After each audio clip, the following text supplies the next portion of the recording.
उत्तर प्रदेश के मुख्य सचिव मनोज कुमार सिंह के हस्तक्षेप के बाद गाजियाबाद के साप्ताहिक पेश बाजार पर एक फिर गुलजार हो गए हैं। साप्ताहिक पेश बाजार के दुकानदारों की आवाज को बीजेपी के लेनी विधायक नंद किशोर गुर्जर ने प्रमुख रूप से उठाया था। दुकानदारों ने आज उनका अभिनंदन किया और दैनिक भास्कर से बातचीत से विधायक ने कहा कि आज मुख्य सचिव गाजियाबाद आए थे और उनके द्वारा साप्ताहिक बाजारों की यथास्थिति बनी रहने के लिए कहा गया है। फिलहाल नगर निगम और टाउन वेयरिंग कमेटी जब तक इनके लिए फैसला न ले पेट बाजार अपनी जगह फिर से लगने लगे हैं। साप्ताहिक बाजार वालों के लिए आवाज बने नंद किशोर गुर्जर लोनी विधायक इस वक्त हमारे साथ मौजूद है।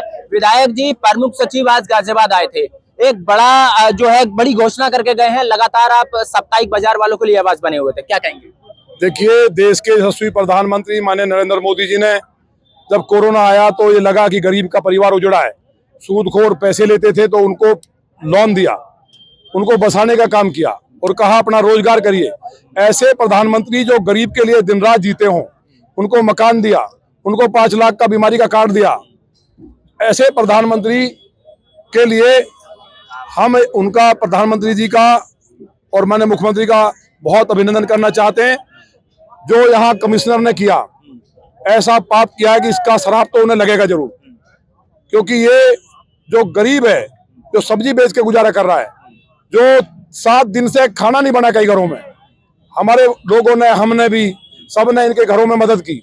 तो जो गरीब की बद्दुआ है, गरीब की हाय से तो बड़े बड़े बर्बाद हो गए। तो ये जो पार्टी के खिलाफ एक षड्यंत्र था कि दिल्ली के चुनाव के दौरान पीक पे ये निर्णय लिया, दिल्ली की जनता को हमने बहुत समझाया, आम आदमी पार्टी ने मुद्दा बनाया था। तो ये चुनाव को प्रभावित करने के लिए विरोधियों से मिले हुए थे। अमेजोन वगैरह जो कंपनियां जो ऑनलाइन सप्लाई करती हैं सब्जियां, उनसे पैसे लिए गए थे। तो ये तमाम षड्यंत्र के तहत गरीबों को उजाड़ने का जो निर्णय था, जबकि पुलिस को अधिकार नहीं है, सबकी बैठक करनी चाहिए थी। तो ये गरीबों ने जो संघर्ष है, ये मजदूरों का, गरीबों का जो एकजुटता का जो संघर्ष है, उसके सामने अधिकारियों को घुटने टेकने पड़े। और मेरा आपके माध्यम से कहना है, बहुत तकलीफ है, बहुत माताएं रो रही थी, इनको कहीं डूब के मर जाना चाहिए। पहले अगर कोई नैतिकता होती थी तो कोई बात अगर होगी रामराज में, तो लोग लक्ष्मण जी महाराज को भी समाधि लेनी पड़ी थी, जल समाधि। तो ऐसे अधिकारी ने गलत निर्णय लिया, गरीबों को बद्दुआ ली, भाजपा का नुकसान करना चाहा। अब मुझे उम्मीद है कि इस अधिकारी में नैतिकता बची होगी, आज ही रिजाइन देगा और कहीं ना कहीं हिंडन में या कुंभ में जाकर के अगर मोक्ष लेना है तो कुंभ में जाकर डूब जाएगा। अच्छा, मुख्य सचिव ने साफ तौर पर कहा कि पुलिस का इसमें इन्वॉल्वमेंट नहीं होना चाहिए, पुलिस अब इसमें दखलंदाज ना करे, जहां पर जो स्थिति है वो यातायात रहे बाजारों को लेकर। ये लोग बड़े संजीदा है, ये अपने आप ही कहीं जाम ना लगे उसका ध्यान रखते हैं। गरीब आदमी है, 100-200 कमाता है। ये केवल कमिश्नर का इनसे विचारों से, कंपनियों से भी, इन गरीबों से भी उगाही के लिए दबाव बनाने का एक तरीका था। जब पुलिस को अधिकार नहीं है तो चीफ सेक्रेटरी से मैं पूछना चाहता हूँ, सस्पेंड करके क्यों नहीं गए?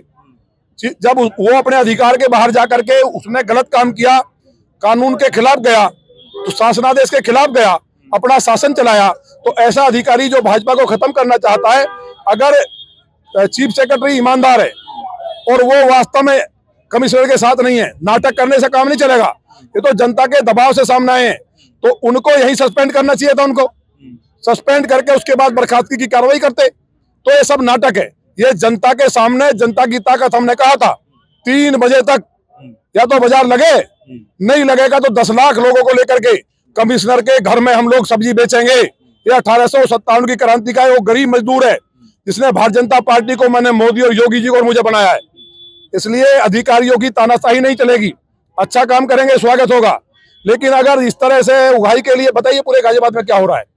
जाम की बात कर रहे थे, वो पूरा लाल कुआं जाम है, घंटाघर जाम है, अपना हापुड़ मोड़ जाम, हापुड़ चुंगी जाम, राजनगर एक्सटेंशन, लोनी, मोहन नगर। यहाँ पुलिस नहीं करती कुछ। यहाँ कौन सा बाजार लगता है? कोई बाजार नहीं लगता, लेकिन वहाँ कोई सिपाही नहीं लगता इनका। ये केवल उगाही का माध्यम था। अगर थोड़ी भी शर्म है तो अब वहाँ जहाँ मैंने बताया जाम नहीं लगना चाहिए, जाम के हम भी खिलाफ है। ये लोग जाम नहीं लगाएंगे, इन्होंने कमिटमेंट किया है व्यापारियों ने। लेकिन मुझे उम्मीद है कि चीफ सेक्रेटरी अगर थोड़ा भी नैतिकता रखते हैं और इस लूट में शामिल नहीं है, तो आज ही बर्खास्त करें नौकरी से, पहले निलंबित करें और उसके बाद जेल भेजने का काम करें। विधायक चीफ सेक्रेटरी पर भी आपके लगातार कई बार आरोप देखे गए थे, तो क्या लगता है कि क्या कुछ? नहीं, आरोप नहीं है हमारा, ये आरोप की बात है। एडमिनिस्ट्रेशन का चीफ सेक्रेटरी होता है, अगर यहाँ जनता को 10 लाख लोगों को बेरोजगार कर दिया, ऐसी सरकार में जो माने मोदी जी और योगी जी की सरकार है, तो ये जिम्मेवारी किसकी है? तो उन्हें जिम्मेवारी या तो वो कार्रवाई करें, नहीं करते तो इसमें इन्वॉल्व हैं, ये सीधा कहना हमारा। चलिए, दिल्ली सरकार पर क्या बोलेंगे अब? भाजपा की बड़ी देखिए दिल्ली में भी जैसा हमारे यहाँ एक वायसराय बैठा ना, ये ऐसा ही पापी था, उसके पाप का अंत हो गया है। जो हमारे फौजी जिन्होंने सर्जिकल स्ट्राइक की, उसी दिन लोगों के मन से उतर गया था। जो टुकड़े टुकड़े गैंग के साथ खड़ा हो गया, जिसने दिल्ली को बर्बाद किया, झूठ बोला हमेशा, उसको दफन कर दिया जनता ने वोट की चोट से।